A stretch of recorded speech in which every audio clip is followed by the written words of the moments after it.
Umekuja. You are devil. You are devil. I want to kill this man. I'm killing her. You want to kill somebody. We glorify you. Yoshapena mustakati ya musa. Alibakiza na saba chache. Mungu ninayemtumikia ndiye aliyempa akili ya kupanda gari mara moja kutoka Mtwara. Hautamrudishia ugonjwa. Toka na magonjwa yote. Simama juu. Simama juu. Nipe mkono wako. Nipe mkono wako.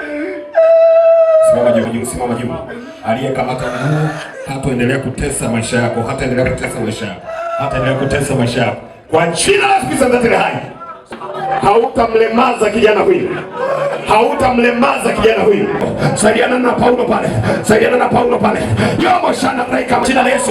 Pigia Bwana Yesu makofi. Pigia Bwana Yesu makofi. Nimekwisha kwa jina la Yesu. Shangilia Bwana Yesu. Muujiza tayari. Muujiza tayari. Muujiza tayari. Aliyekuja hawezi kutembea. Sasa anaruka.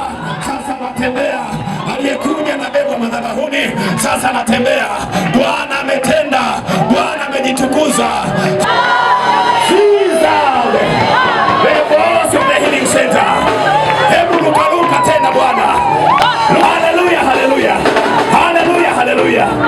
Yuko ni babosi ya faida. Aliyemtokea Fredi atakutoka kwenye uzao wako. Aliyemtokea Fredi ndiye atakayetengeneza biashara zako. Aliyemtokea Fredi ndiye atakayemleta Joshua. Iwe ni Merelani, yuko Bwana wa majeshi. Anatenda wa matendo makuu. Bwana akutane na uzao wako. Bwana akutane na kazi ya mikono yako. Tunaanza shuhuda leo. Leta maji. Bwana Yesu asifiwe sana. Majina yangu naitwa Fredi Donald. Nimefika mahali hapa kwa neema ya Mungu. Hata sasa unavyoona ninaongea, nadhani ni mtu mwingine, ni tofauti na vile nilivyokuwa mwanzo. Maana mpaka dakika hii ningekuwa nimekufa, maana nimenusurika kufa mara 3 sasa. Ilikuwa siku ya Alhamisi, ni kama leo nataka kujiua. Baba, nilifunga kitu juu kamba, yani sijui tu Mungu aliniokoaje, maana mpaka sasa mimi ningekuwa nimekufa. Nikatoka hapo nikaenda kuchukua, daktari nikachukua usiku saa 8 ile. Nikachukua kama ni sindano ile, ni sumu adrenaline, nichome nini nife tu. Yaani leo ilikuwa inasumbua na nikatoka hapo. Kabla hapo kesho yake nikatumiwa kama nyoka wawili kwenye futi 5.5 ambao walikuwa wamekuja kuniataki. Kwa hiyo na pia huu mguu ilikuwa ni ajali na nilipata ajali kwenye pikipiki. Kwa hiyo toka hapo mguu kama unapata shida.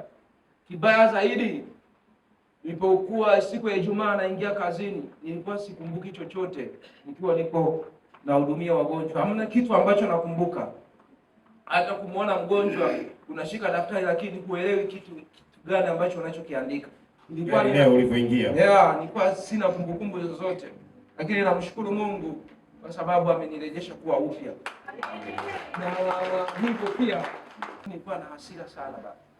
Yaani nilikuwa na hasira kiasi cha kwamba hata babangu mzazi akinipigia simu sitaki hata kumsikia. Hivyo nikikaa peke yangu naanza kulia, machozi yananitoka. Kwa hiyo namshukuru Mungu kwa sababu ameniokoa na roho ya mauti. Nashukuru Mungu ameniponya, sasa ni mzima. Haleluya.